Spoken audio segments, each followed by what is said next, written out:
I think that at 50, Yes. you are sober.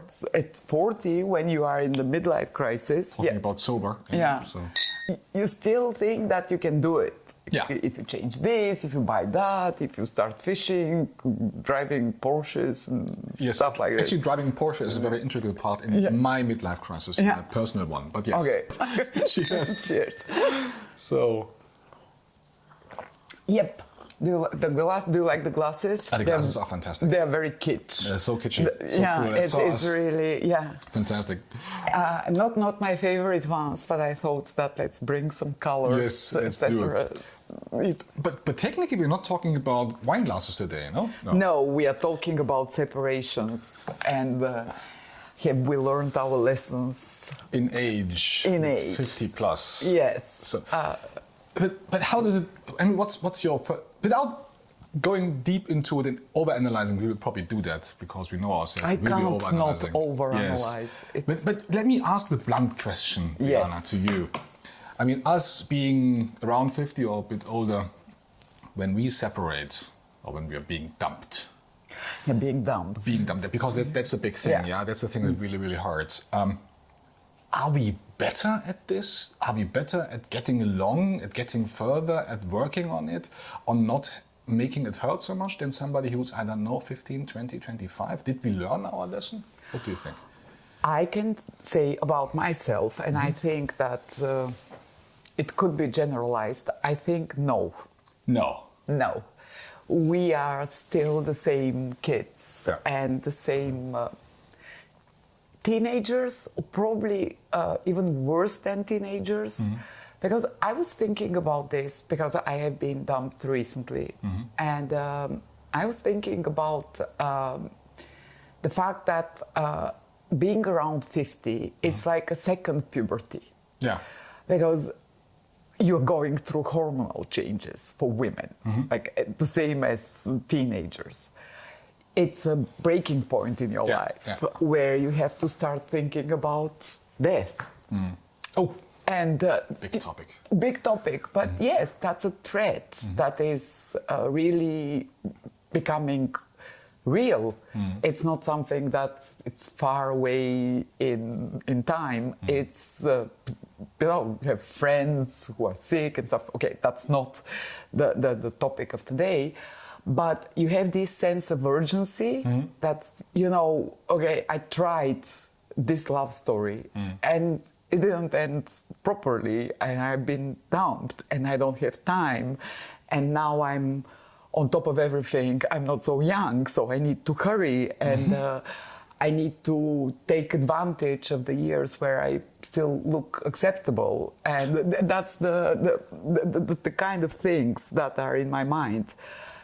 Sorry. So is it a kind of fear of missing out? Yes. This could be my last chance of having something. And then you are, at least again, me, you are as devastated as when you are 20, I guess. There is this knowledge that helps you. The fact that the technicality of the separation, where you know that it will pass, that you will go through the classic stages of separations, of mourning, like all the acceptance, the negotiation, the bargaining, everything, you will go through it, and it will have an end eventually. You know that it will happen, even though... Because it happened before. I mean, yes. You've been there. You've been there. Yeah. So you have been, and you know that these are the phases. At some point, they will. Whereas when you're a teenager or in your early 20s, you think, "Oh, this will never end. It will be forever." I've been miserable for my whole life. But I was thinking about another thing, about the mourning part. Sorry for being so glum, like not. But in general, it's the same period where your kids, and I have a son, and he's 16. Being in the puberty, there is this double mourning that happens in the age of when you have teenagers. They are separating of their image, of their parents being the perfect ones. Like, my mother is the most beautiful, my father is the most powerful, and I'm a single mom, but the father is still kind of worshipped. Yes, but all of a sudden they they separate of this perfect image, and on the other hand, you as a parent, you are mourning their image of the perfect kids, because now they are teenagers, they don't wash themselves, they yes. you know, they answer back, and they are they start having their own ideas. Also, it hurts a bit that you're uncool all of a sudden, mom, and it's like, you are not perfect, they are not perfect, you're getting old, and you separate, and it's a lot of things at the same time, as psychological streams in your head, and the pure theoretical knowledge is the only savior in this trip, kind of painful trip, that it has a beginning, it has an end, and you will survive, and it will not last forever. But it's an interesting question. I mean, there is theoretical knowledge, but does it help to mitigate this emotional impact that, as I understand you, is maybe even harsher than when you're young? Because when you're young, you say, there will be like 20 more loves coming, whereas now maybe that's the last thing. I mean, is it acting as a counterweight, or? I don't know. I think that,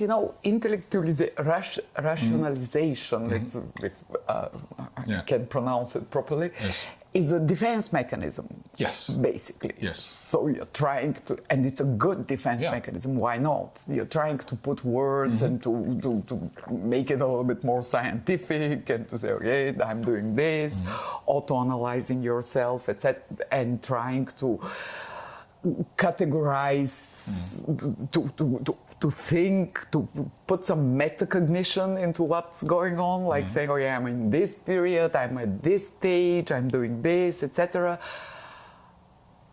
I think in some moments it helps, but in others it can be even more how to put it, belittling, because you are like, okay, I know all this. I know what mistakes not to make. I know not to invest myself, that I shouldn't invest myself so much in relationships.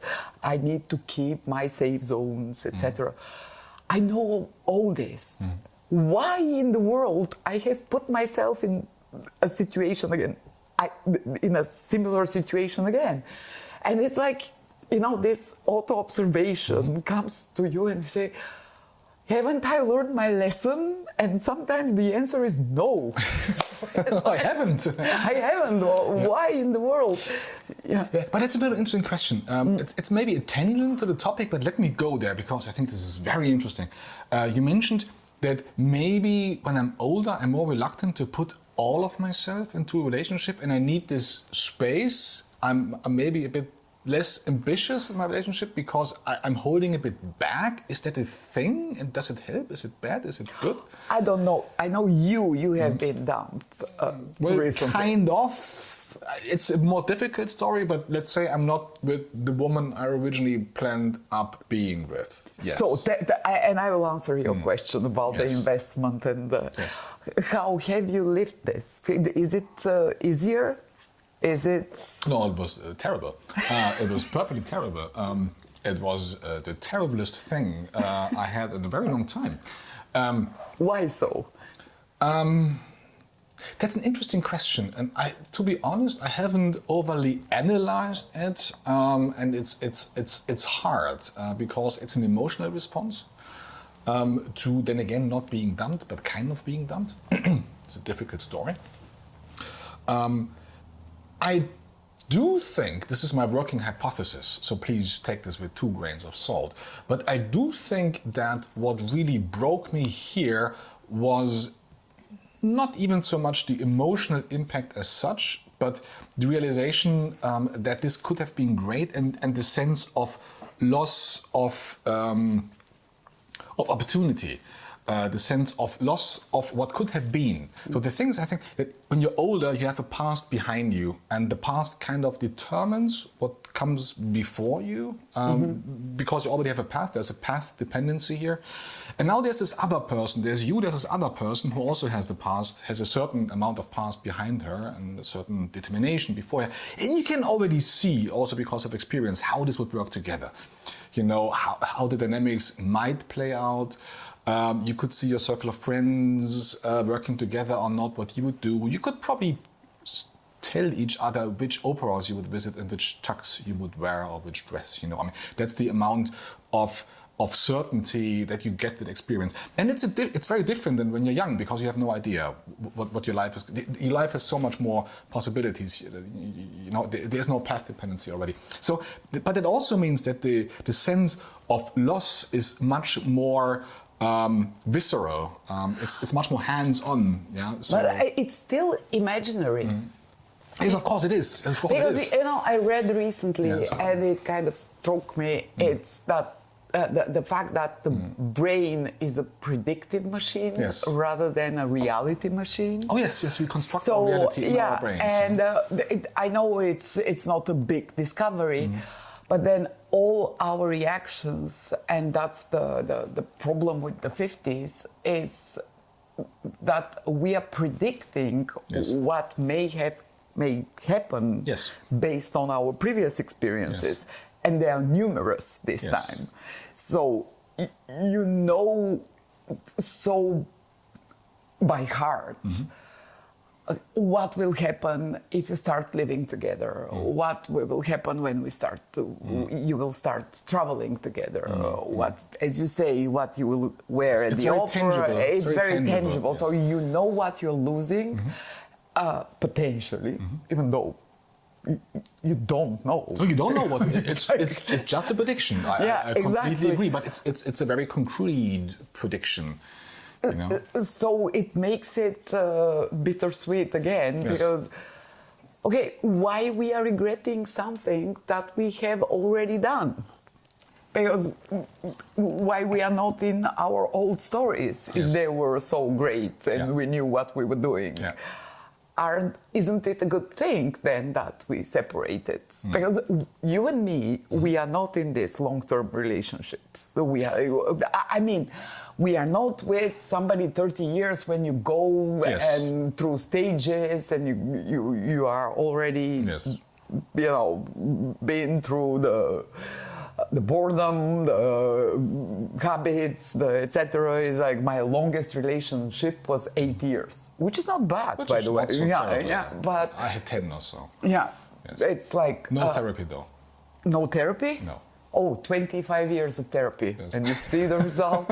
I'm all set now. It's like no, just think of this Michel Gouroulovich song, you know, before the therapy starts. Yeah, it's like you know, Freud used to say, when you are in therapy, you don't divorce and you don't sell your factory. I love the part of the factory. It's because I mean, come on, don't sell your factory. I'm trying not to. I'm trying not to.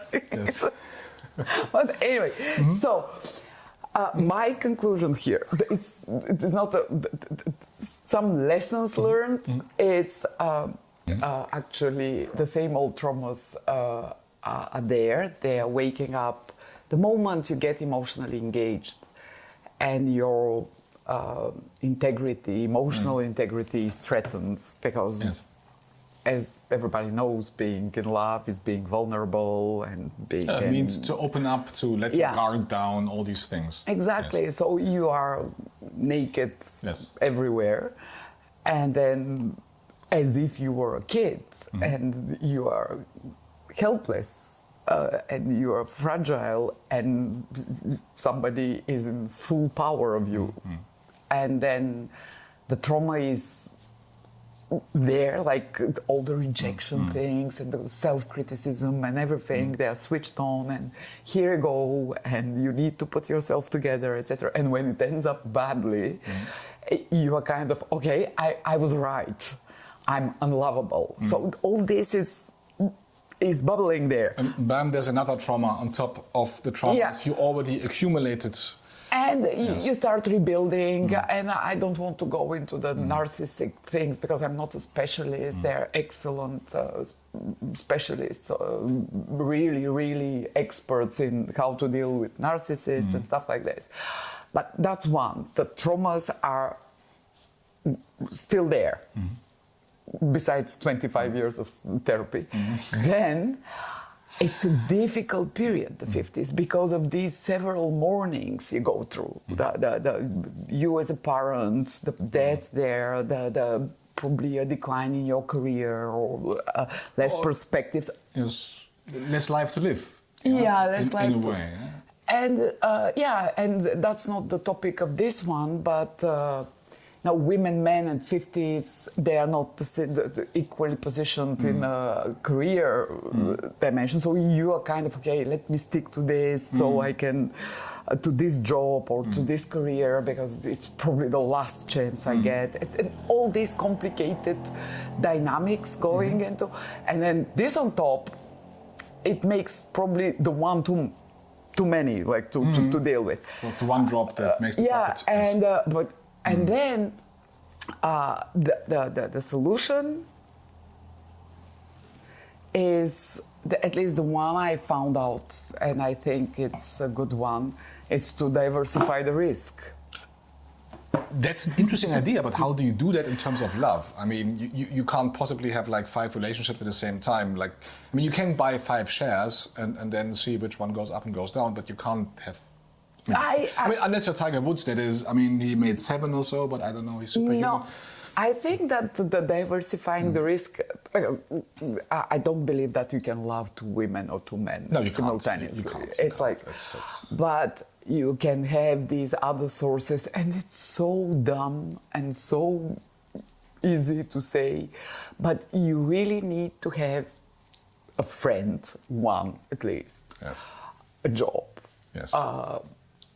a hobby. I struggle with hobbies because painting, this type of or salsa or stuff like that. Yeah, I don't know.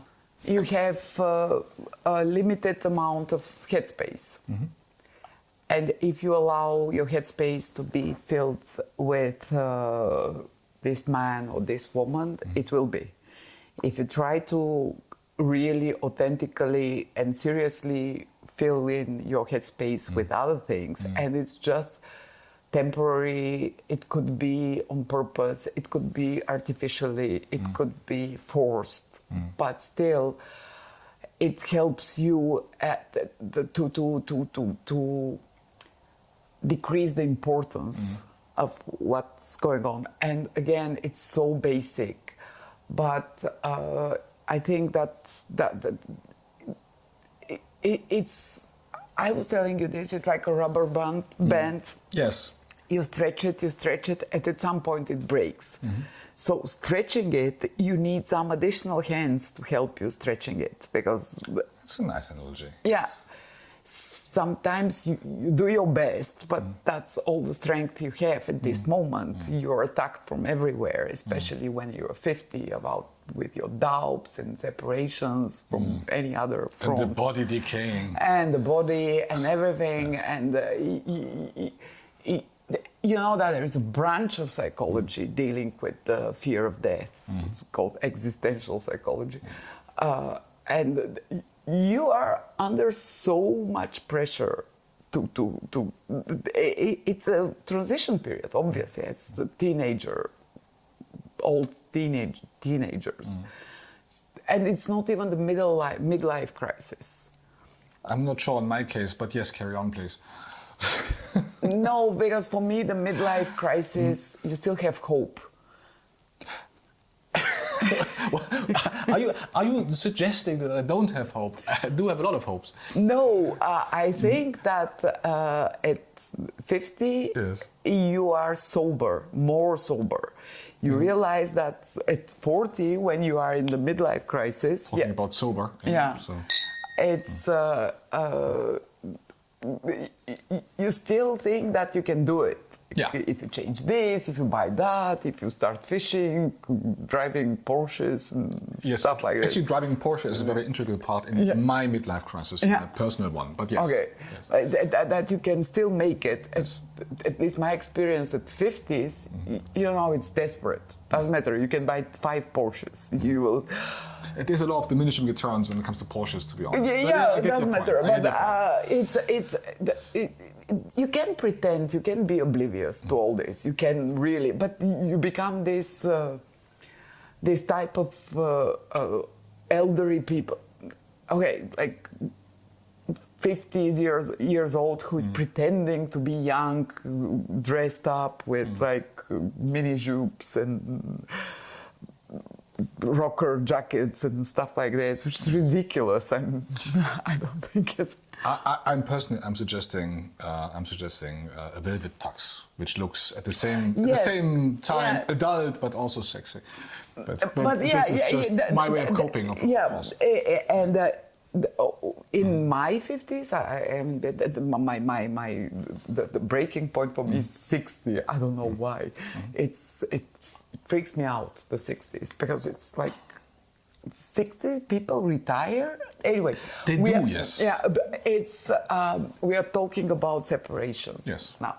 So I think that having these additional focuses, given that I'm single, you are single currently, we will end up.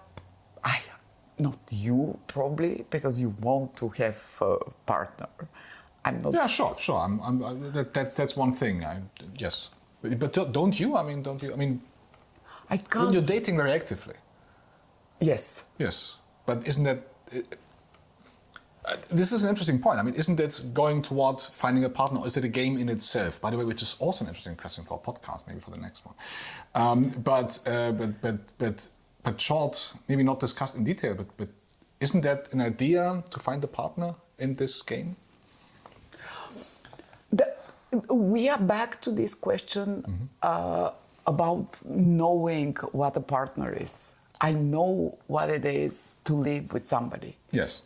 And I know the routine and the organizing the vacations and organizing the grocery shopping. I know what. Do I want this? Do the now? wifey husbandy thing. Yeah. Kind of. Yes. I'm not sure I want this. Yes. We are in my culture, my nationality. That's a threat. You will end up alone. It means you will die alone. So that's why you have to find a partner.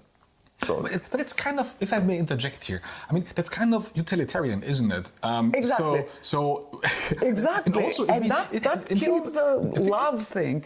And think about that for what it means for the partner, because one has to die earlier. So basically, if you take that for face value, it means that find somebody and hope you're the one who dies first, so leave the misery to your partner. Yeah. Isn't it kind of a sad thing? It's horrible. Yes. It is definitely horrible, yes. Because you are planning, and that's where the drama comes from.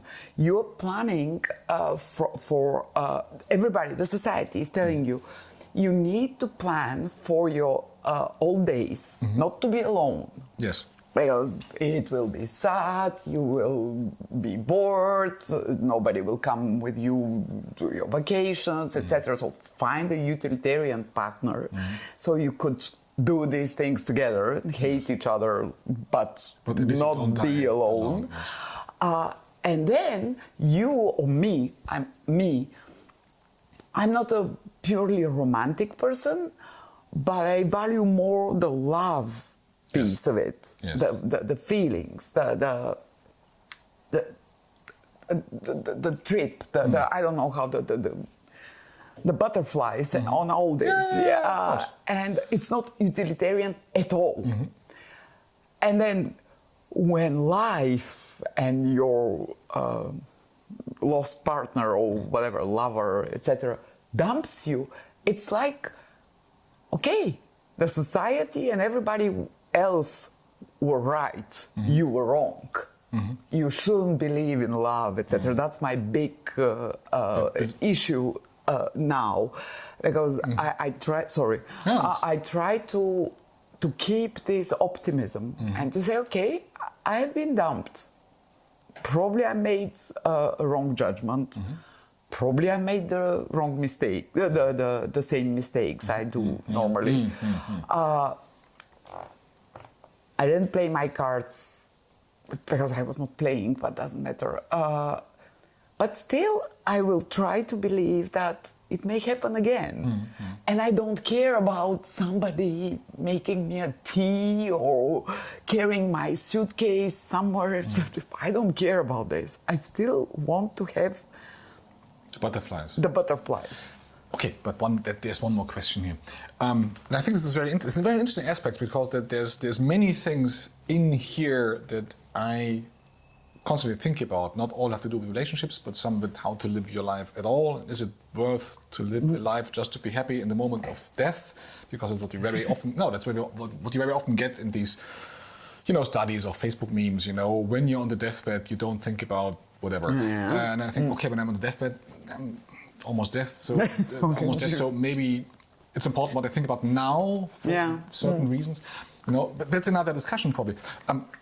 But going back to that thing, and going back, we already had Michelle Gurevich give me the first 6 months of love. I mean, the butterflies don't last forever. So in a way, you could be understood, and I'm probably misrepresenting here, and please correct me, I want to stand corrected, that it's a good idea to have this beginning. In German we say very often, jedem Anfang wohnt ein Zauber immer. Exactly. Every beginning has something magic about it. And not to go through all these stages where then the work begins, the therapy sessions and whatever, where it becomes hard, an uphill battle, die Mühen der Ebene, the struggles of the plains. Or am I completely misrepresenting you here? Probably I am. My point has now 50s being done. Yes. Is that I want to find a partner for the fun. Yes. Not just okay. Not to provide, not to do these routine things, and I'm probably naive. I'm certainly naive. I get it. I think we're idealistic, and that's a very nice thing to be. I think that having a like-minded partner who is not there buying apartments and let us. When I say buying apartments, it's like we will not make kids and stuff and make. So typical things that come because we are 50 plus. Typical things that come with a relationship in maybe the 25, 30s. Exactly. When you are building up a life and you have to buy to find a home for your kids and to all this, and now.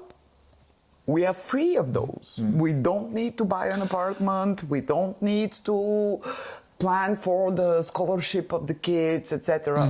We still need, but it's on me. My partner doesn't need to care about this. Yes. It's I'm taking care of it. So, and that's why, for me, when I believed that was the important thing, and I invested in this important thing. For me, the feelings part, the connection piece, emotional, intellectual, it's not the material, logistical, technical, practical. He lives there, I live there. Okay, let us put ourselves together and we will pay a smaller rent. No, I don't care about this. Or I will have him handy to have a dinner or to fill in my weekends. And the freaking thing didn't work. So double slap. Yeah, but isn't that? I hear your point. Didn't work, but let me go one step back because I like the message very much that you put forward. I like it very much. To be honest, I'm glad you made that point. But doesn't it mean that in our age, having where we are and having, some of these things you mentioned, the kids and the college fund and whatever, not to worry about them or to having an apartment or having, I don't know, making ends meet. Doesn't it mean that we can afford to have our relationships being less transactional, more idealistic, and that we, in a way, have more degrees of freedom in how we structure our relationships? I mean, isn't that a good message, a very positive message? It is, and that's this freedom Yes. of choosing the type of relationship you will have, not the logistical one, but the idealistic, the romantic one. Yes, yes. It's a good thing. However, when you fall, when you are Yes. slapped and you are like, no, for whatever reason, you start questioning your choices of this type of relationship. Because I could have been in many relationships where, you know, you have all the other boxes ticked. And but not the butterflies. Yes. Some butterflies here and there in some situations with 3 glasses of wine. It's like some butterflies may may appear, but I decided not to, and it was a conscious decision because I thought that I had the luxury at 51 to. We don't mention any concrete ages here. Yeah, it doesn't matter. It's like I don't care. Honestly, it's like I thought that, you know, I will be able to just live in the vapors of love without getting into the routine Yes. of the. Yeah, but it's always lurking somewhere, isn't it? Yeah, no. You know, I mean, impossible. That's another topic. But yeah, so at some point, when you are dumped at 50s, Yes. after believing in the romantic piece of it, there is a question that pops up for me, which is, should I follow the same model and choose the... With the potential to make the same mistake, Yeah. if it was a mistake, which then again is open to discussion. Yeah, it's another discussion, but or should I choose another way of living where I will secure my old days? Secure, it's a big word, but let's try to secure my old days in a comfortable yet not very steamy relationship, or should I keep on believing that this thing may happen, given that the pipeline is getting tighter and tighter and narrower and narrower. I don't know what's the qualification for a pipeline, like the quantity of the candidates. I get your point, and I hope the viewers also get your point. The quantity and quality of the applicants is decreasing. The suitors is decreasing. I am decreasing as well. I don't have the same offer as an employer, whatever, to be able to select from the best applicants. So should I go and really learn my lesson and say, yeah, or should I still believe? I don't know. But Diana, that opens the question, and maybe that's a good ending for this. That opens the question: should we believe in love? Should we stay idealistic, or should we become more utilitarian? And what do you do specifically? And I will answer the same thing for me. After being dumped, Yes. you are very reivindicative, and you are like, I will show you all. From now on, Yes. I will be I will Yes. take advantage, and Yes. I will not care. It lasts a period like very short for me, and then I'm like, I don't want to kill my soul. I want to, even if I'm 80, I will still believe that it's possible. So yeah, that's on the long term. That's my answer. That's my answer. Yeah. Well, that's my. I'm German. I mean, I'm always an idealist, obviously. So I'm not a pragmatist. So my answer would also be, let's chase let's chase for the thing and let's hope. let's stay idealistic. Even though they will dump us again, I they think will, so. and we will dump people probably. I mean, you know, everybody hurts sometimes. Which opens the question: what are we drinking here? Gato Negro Chardonnay. It's not a big wine. It's quite good. It's cool. It's for It's a Saturday afternoon. for €7. It's fantastic. Cheers. How do you know this?